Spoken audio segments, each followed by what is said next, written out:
In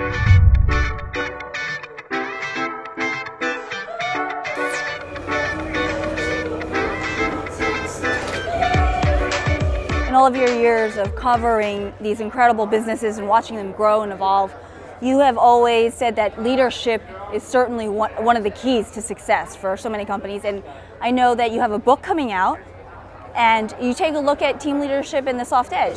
Yes, the book is called, and thank you for mentioning, it's called The Soft Edge, Where Great Companies Find Lasting Success. And it grew out of a series of speeches and columns, Forbes columns that I was doing starting around 2010 as we were coming out of the recession. The hallmark of this recovery is that it's very uneven. Not all boats are rising, some are continuing to go down. So what is it about companies, large and small, publicly traded, privately held, across a variety of industries? What do companies that are doing well in this uneven environment have in common? One is that they really know their strategy. They know what business they're in, they know who their competitors are, they know what's on the mind of their customers, they know the effect of pricing in their industry, and they can see disruptive threats coming over the horizon. Number two is they have to execute really well. That's what I would call the hard side of business. You have to manage your costs, you have to be fast, you have to use all the available technology tools to have great logistics and analytics to tell you what's really going on. And then you have to be really efficient with your capital. You just can't squander your capital. So that's all the stuff beloved by CFOs and shareholders. That's the hard edge. Strategy, the hard edge. You can get quite a ways with just those two things.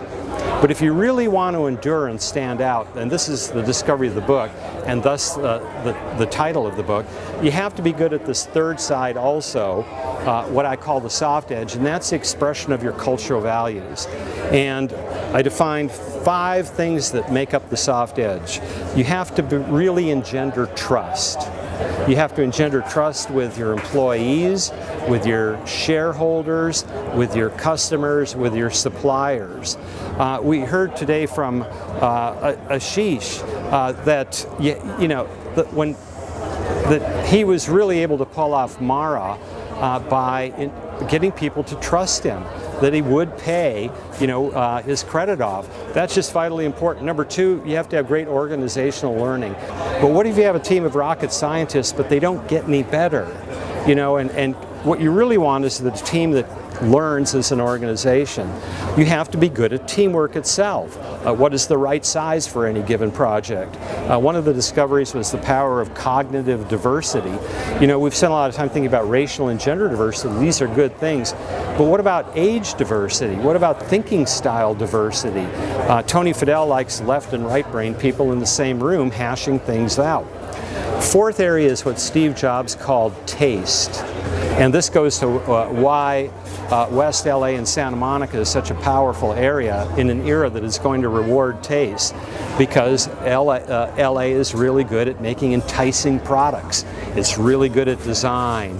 It's world class at that. Silicon Valley isn't always world class at that. Some companies like Apple are, Google is, I think, Nest is, but taste is really important to stick out in a very crowded world. And then finally, how do you tell your story, particularly in a social media era where customers can tell your story that might be a little bit different than the story you tell. Again, that really plays to the strength of West LA, because it's been in the storytelling business for 100 years. So, you put all of these things together, you have a strong soft edge. A strong soft edge won't suffice for a weak strategy or a weak hard edge. You have to be good at all 3.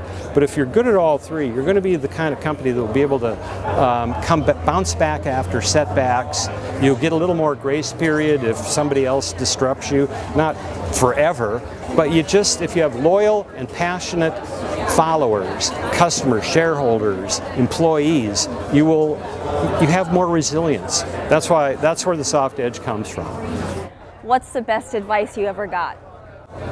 The best advice I ever got is, I think it's this point, it's a point that I make in the soft edge, and it's a point made, at some point you have to trust. And you'll never be a good entrepreneur if you are if you never trust.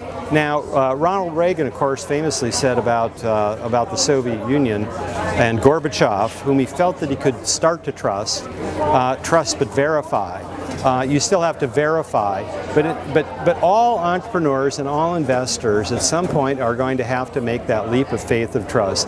And I can't tell you the number of people who are burned by trust in their careers versus those who are so trust averse, so seeing risk and seeing bad, interpreting people's actions almost in a paranoid fashion. That kills far more people than ever does trusting too much.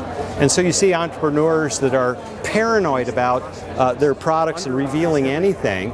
And the fact of the matter is, maybe you don't reveal everything. You don't reveal E equals MC squared if that's, but you have to reveal more of yourself if you're gonna get back. And I think that's why people should come to Oasis, because Jamie's created a community, and the kind of people that keep coming back to a function like Oasis, as screened by Jamie, are people that largely you can trust. They may not be perfect fits of entrepreneurs and financiers, but when you create a community like this, it really facilitates the trusting, which underlies everything in a innovation economy.